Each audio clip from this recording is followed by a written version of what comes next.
joined by Ethan Farnam, champion of the 89th Illinois State Amateur Championship, following a final round 69 here at Cantigny to erase a 4-stroke deficit. Ethan, first and foremost, how does it feel to be the champion and to be able to hoist that trophy and call yourself the best amateur golfer in the state of Illinois? I mean, it feels amazing to finally be up on top of the leaderboard again. I mean, I was a state junior amateur champion, I think in 2015, and to raise that trophy was a similar feeling. But this one's just so much better. I mean, I had such a negative year in golf at Northwestern my freshman year, and I was so down, just couldn't decide what I wanted to do. For about a week, I was considering quitting and just kind of being a normal guy. And after that week was over, I'm like, there's no way I can be normal. I'm gonna play golf. And ever since then, I've turned it on. This year at St. Mary's, I felt like I got a lot better, just kind of understood my strengths and my weaknesses. And I've been playing great all summer.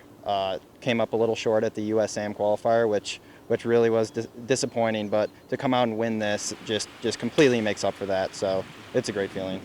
You know, we spoke with you yesterday after the second round, and you knew you were going to have to put up some pretty low numbers to track down David Perkins in front of you, who had a 4-shot lead coming in. So what was that mindset as you stepped to the first tee, knowing that you were going to need to post a really solid score to be in this position?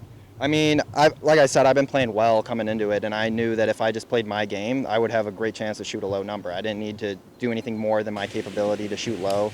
And luckily, David, he had some tough holes out there where I don't know if it was nerves, but a little bit of some uncharacteristic stuff that let me into it. But I mean, I just played great on that back nine, hit a lot of great iron shots, and that's just kind of what it was about. Like yesterday, I told you I got to dial in those distances. And on the front nine, I kept hitting it just into the rough. And when it's windy and the rough, you got two variables, and I couldn't really get them right. I was short, long, short, really frustrating. And then finally, par 3, you can't go in the rough off the tee on a par 3.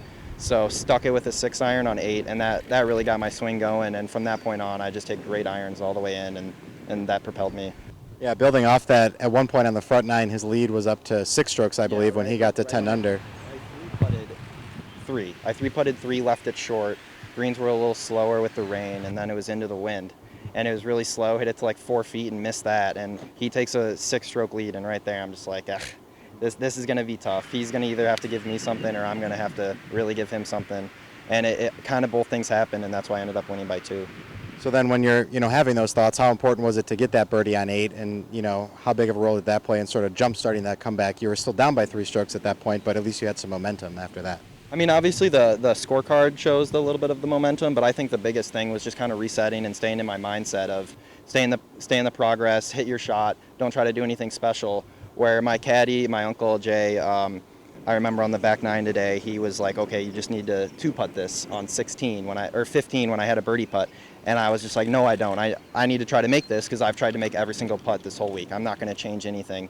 And I really just did not change my game plan, didn't go for anything, didn't lay up of anything different today, and it worked out.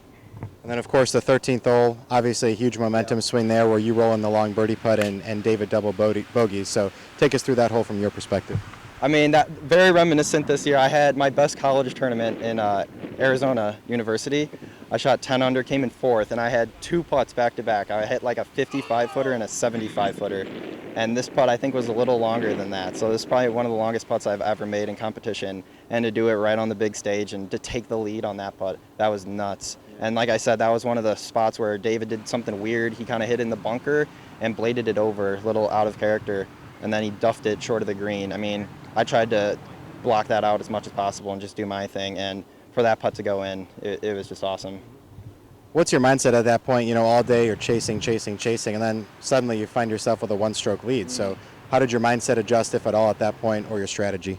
I mean, it was a great run that whole time, just the whole back nine.